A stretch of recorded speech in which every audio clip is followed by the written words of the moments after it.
can we make our very own fossils? And what is it like to investigate real fossils? Want to know more? Well, you're in the right place.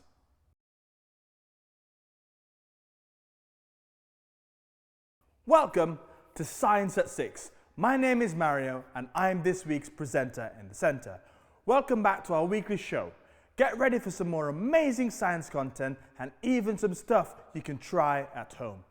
You can try all our activities from previous episodes from CSC Online, and don't forget to email us at openupscience@cambridgesciencecentre.org or share your pictures on our social media channels.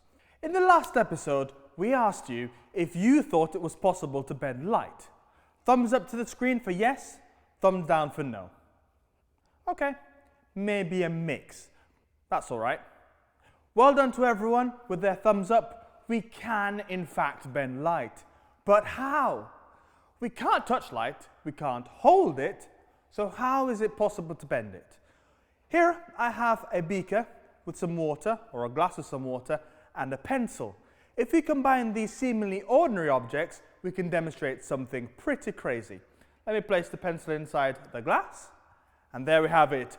H2, whoa! Our very own optical illusion. This is an example of something called refraction.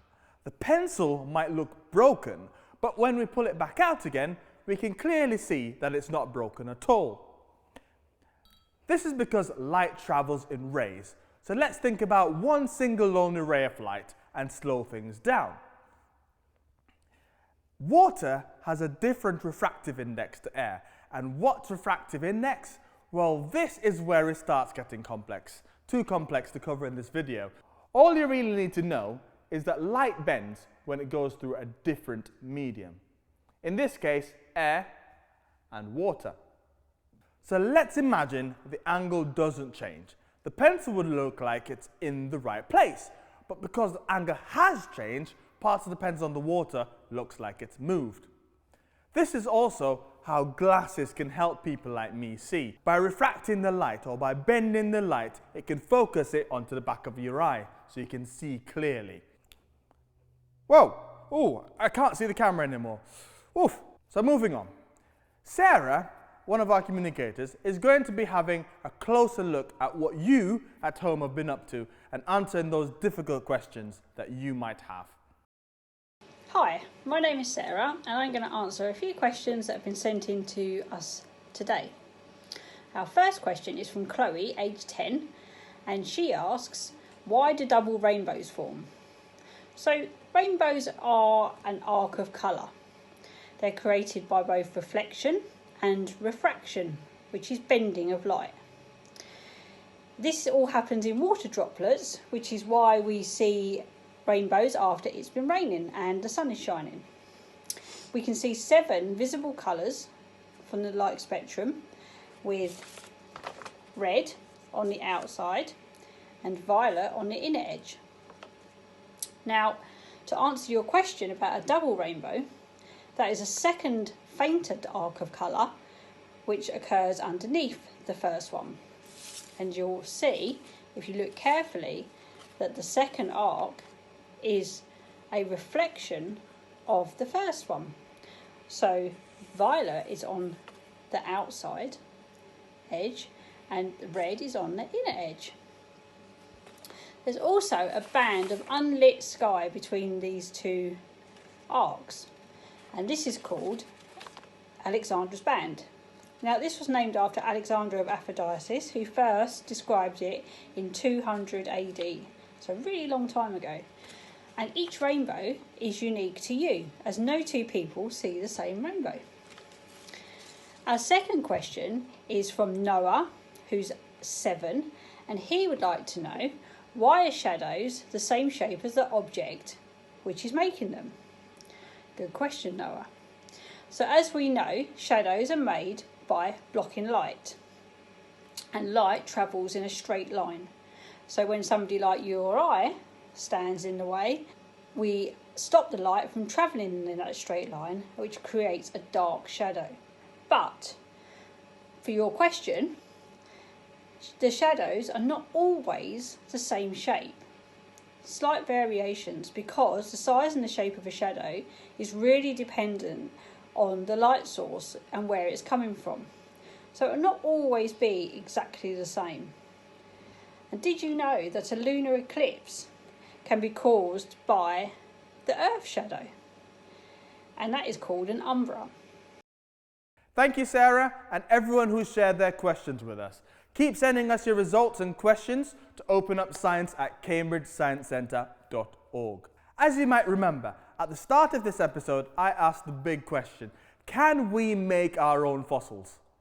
Well, Joe is going to help us find out just that. Don't worry, no dinosaurs were harmed in the making of this clip. My name's Joanne and I'm one of the science communicators here at Cambridge Science Centre. I'm going to show you today how you can make your own wax fossil. So fossils were formed millions and millions of years ago when an animal dies on the surface of the ground, and then its bones are eventually covered over by layers and layers and layers of rock. Over lots and lots of years, the bones decompose, forming a hole where the bones used to be. Water leaking through the rocks deposits minerals into these holes, and over years and years, these minerals will harden and they'll form the fossil. Then, again, over years and years, as the layers of rock and sand and ground are worn away, these fossils come to the surface.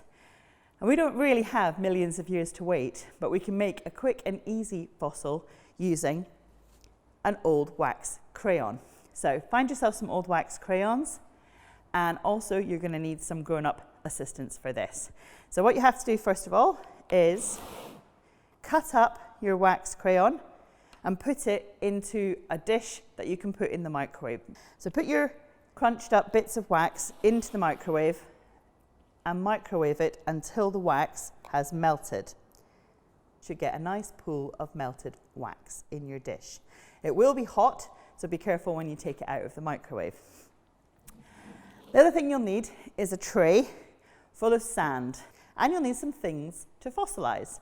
So I've got a little plastic ammonite fossil here, but you can also use shells, or you can use the footprint of a toy dinosaur if you happen to have a toy dinosaur lying around, or anything that's got an interesting pattern on it. So what you're going to do is take your pattern and push it into the sand, and then really carefully remove it. So you've still got the pattern of your object in the sand. And this is like what would happen after thousands of years when the bones of the animal decomposed. And now we're going to add our melted wax to our mold.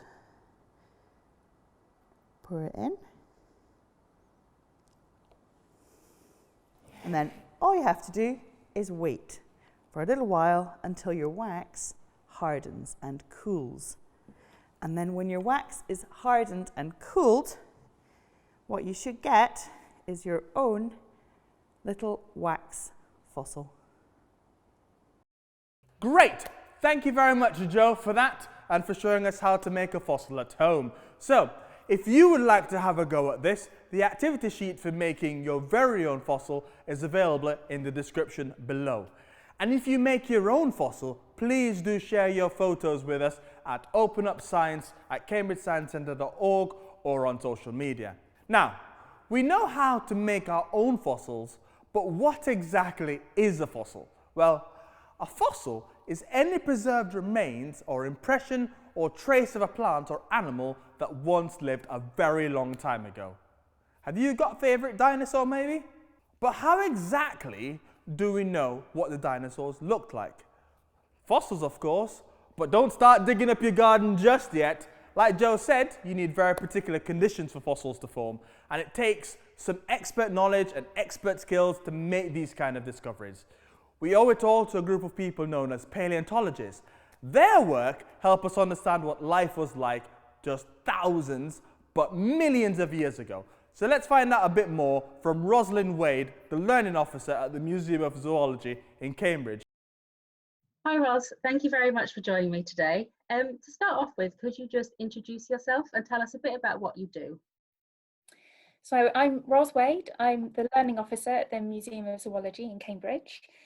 So for my job, I work with school groups and work on planning and delivering events and programmes for all sorts of different audiences that visit the museum.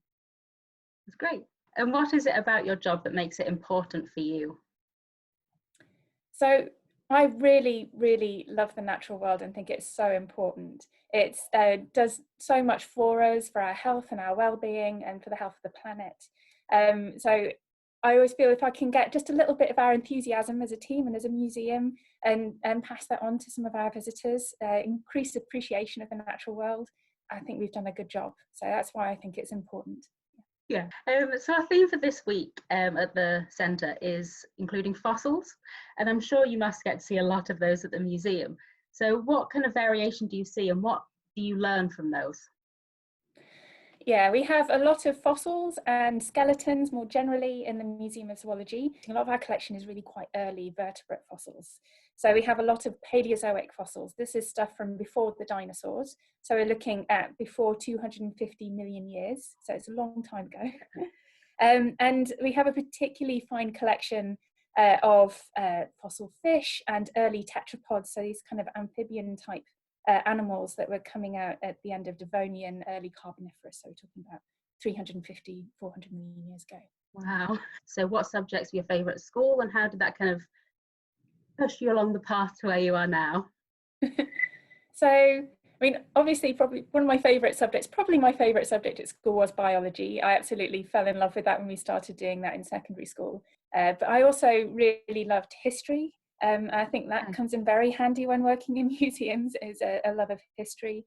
And art and music as well were my other favourite subjects. And then I studied natural sciences at university. Mm-hmm. Then I did a course in my second year on animal biology. I was lucky enough to be lectured by Jenny Clack, who unfortunately recently passed away, but she was a real inspiration. And she taught us about these early stages in the history of vertebrate life, and it just got me gripped. Yeah. I ended up studying for a PhD with Jenny after that. And so what was your PhD a bit about and why did you want to study it? So I studied a group of fossil fish from Scotland, so British fossils. Yeah. They're from the Middle Devonian of Scotland, about 380 million years old. They are a group of fish that are related to vertebrates that have limbs and digits, so related to tetrapods. But they're still very much fish. They're aquatic and they have fins. So being able to look at these things and see what our sort of ancestral characteristics might have been like when we were fish. I found that really interesting. With you and your whole team, I can imagine working's been a bit different these past couple of months. How have you kind of adapted how you're working and still spreading the message of your museum? Yeah, it's been very different not having people in the museum and not being in the museum ourselves very much either. So we've been trying to move as much of our learning programme digitally as possible. Okay. So we have a new blog, which you can find at museumofzoologyblog.com. Okay. And on there you'll find we've got schools work. We've also got fun craft activities and makes and games. And we've got a whole section that is called Wildlife from Your Window. So you can engage with the wildlife that you can see through your window or in your back garden or on your daily walk. So really trying to give those opportunities for people to engage with the wildlife around them as well as our collections whilst we're closed. That's really good. And for a final question, do you have someone who inspires you and why? Probably the person who really inspired me the most was my grandma. And she worked for a museum. She was a botanist. And before the war, she was working in an environment that she loved. The museum came across quite a lot of sexism though as well in that kind of role at that time, but was quite feisty. And she would always teach me that no matter the fact that I was a girl shouldn't make any difference. I could do whatever I wanted and to not let it get in the way. Very, very important part of my life and a big inspiration for me. Yeah, that's really interesting. Thank you very much for joining us today. No, it's fun. Thank you. Awesome. Thank you very much, Rosalyn and Katy. Now it's time for our theme for this week, which is feathery fossils. Why feathery, I hear you ask? Well, what if I told you that scientists now believe that some dinosaurs may have had feathers? The urban dove in your garden and the velociraptor in your book aren't all that different, it turns out. It's not just for birds, of course. Just take a look at crocodiles, for instance, who we thought to have been around during the same time as the dinosaurs, and they managed to outlive them quite dramatically, and they have some very Jurassic features. So if you want to find out more, then check out our activities in the link in the description below. And don't forget, we have a few new challenges each week, and this week it's make and excavate your very own ice fossil. So don't forget to send us some pictures and any questions you might have, which we'll take a look at next week on Science at 6. So thank you all for watching. I hope you've enjoyed the show. See you next time.